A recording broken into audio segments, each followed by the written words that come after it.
Okay, Pursuit of Happiness Part 2. This is a tough one. This is where the rubber meets the road.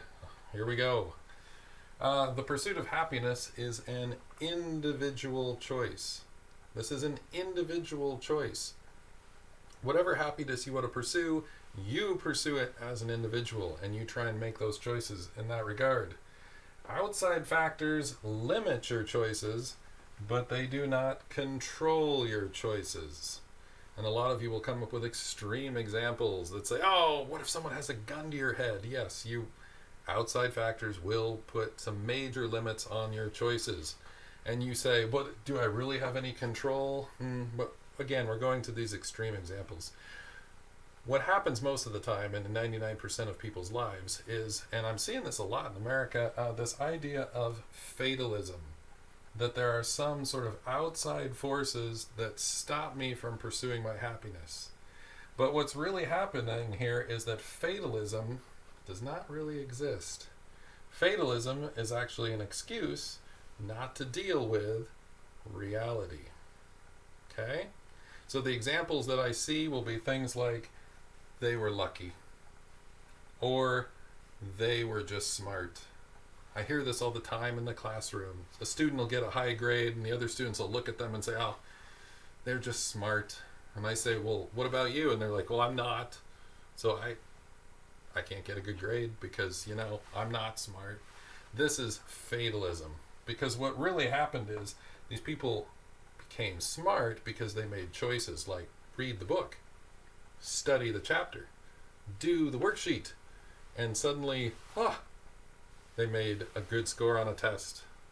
There's a great article called How the West Lost the East. It was about kids in schools, in Western schools, that parents will say things like this. I got an A on a test, the child will say, and the parent will say, oh, you're so smart. But if you go to a place like China in the East, what the parents will say is, hey, I'm glad you worked really hard. So there is a different belief system. It used to be pretty much the same, but we're starting to see a lot of fatalism in the Western countries. Like things just are the way they are because that's it. We can't help it. It just is. And if you go back to our original lessons, you're going to find that this is an evasion of how to deal with reality. This is the idea of not thinking. Okay?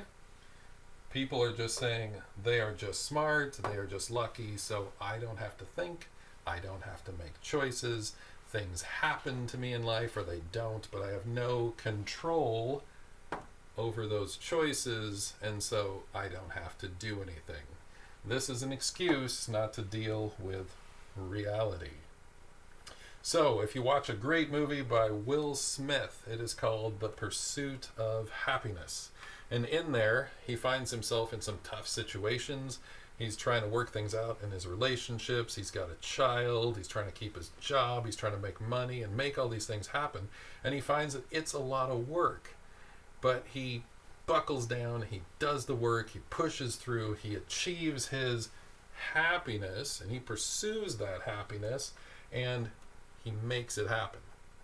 And so that's what economists believe you can do. You have the freedom of choice. You have the freedom of choice. Some other hard examples. Let's take a look at them. You'll say, how does that person become so successful in business? Well, it's because they studied, worked hard, continued to learn, refined their trade, refined their craft, and became a successful business person. And they make a lot of money doing those kind of things. So all along the way, the economist would say it was the choices, every step of the way, a choice after choice after choice that got him to that position. Unfortunately, if we have a vision of fatalism, what we tend to think is, well, they were just lucky. They just had some random thing that made them smart and they were able to do it, but I could never do that.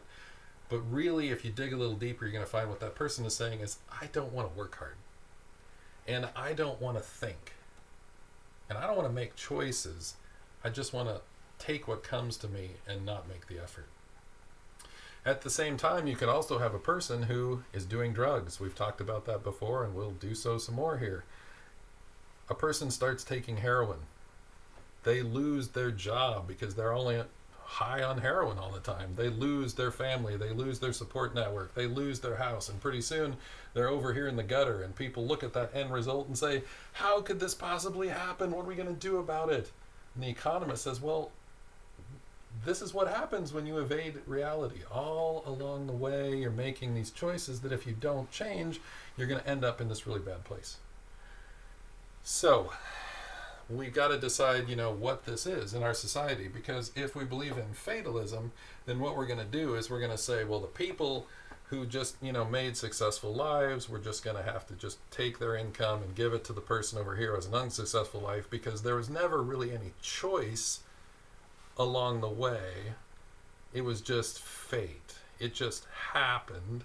And if it just happens and you have no control, then how is it fair that this person has something and that person doesn't? And so what we're going to do, if we believe in fatalism, is we're going to end up socializing everything. So everyone's kind of working for everyone, and everyone shares in everything. And unfortunately, that doesn't really work. And we're going to see that in the upcoming chapters, because it's really an excuse not to deal with reality. In reality, you are a human. Your mechanism of survival is your brain, and you have to think in order to survive. If you wish to evade thinking and still survive, you're going to have to count on the goodness of others to basically do something virtuous for you and create an excess so that they can then give it to you, or you can take it from them, depending on how you look at it. And that is how people will survive. So that's why it's very important to understand this idea of pursuit of happiness. And I had to add this second thing, is because it is an individual choice. That's pretty much what all economists think. You can achieve what you want if you make the choices to make the effort. Now that's freeing for some people, this type of message, and it's very terrifying for others because they never really wanted to think and to deal with reality. So that's the hard message here, and it has some big policy implications for our country and for the world and for everything from the individual all the way up to the top of how our whole country is going to be run. But your philosophy on fatalism determines how you view this pursuit of happiness. Okay? So again, a lot more things to think about, and ask questions for me in class. I'll see you there.